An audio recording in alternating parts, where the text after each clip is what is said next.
कानूनी प्रक्रिया।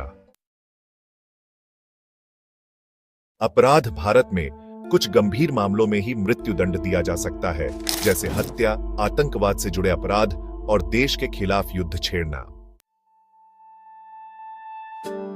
मुकदमा और सजा कानूनी प्रक्रिया में अदालत में मुकदमा चलाया जाता है।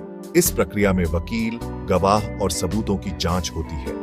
अगर दोषी पाया जाता है तो जज सजा सुनाने से पहले अपराध की गंभीरता, आरोपी का पिछला रिकॉर्ड और अन्य बातों पर विचार करते हैं। सजा में जेल की सजा, जुर्माना या सामुदायिक सेवा शामिल हो सकती है। जज का निर्णय न्याय और समाज की सुरक्षा को ध्यान में रखकर लिया जाता है। इस प्रक्रिया का उद्देश्य अपराधियों को सुधारना और समाज में कानून का पालन सुनिश्चित करना है।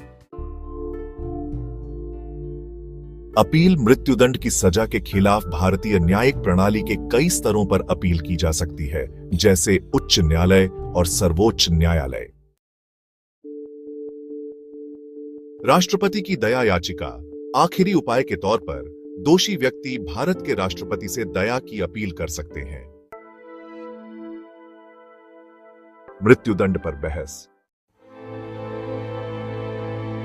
पक्ष में तर्क। समर्थकों का तर्क है कि मृत्युदंड गंभीर अपराधों के खिलाफ एक निवारक के रूप में कार्य करता है और जघन्य कृत्यों के लिए न्याय प्रदान करता है।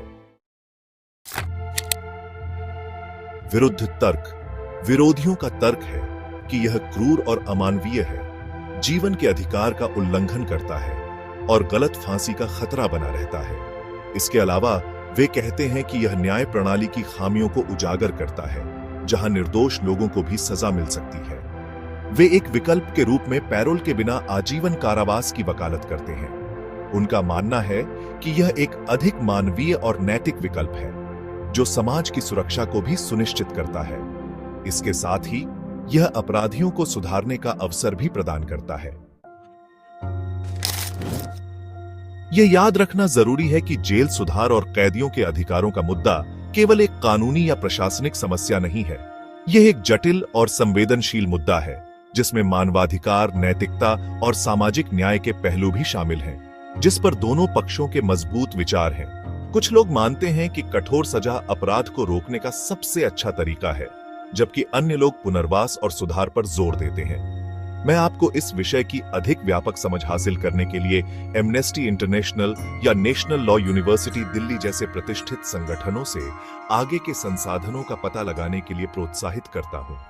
इन संगठनों के पास विस्तृत शोध और रिपोर्ट्स हैं, जो आपको इस मुद्दे की गहराई में जाने में मदद कर सकते हैं। कृपया मुझे बताएं कि क्या आपके कोई और प्रश्न हैं।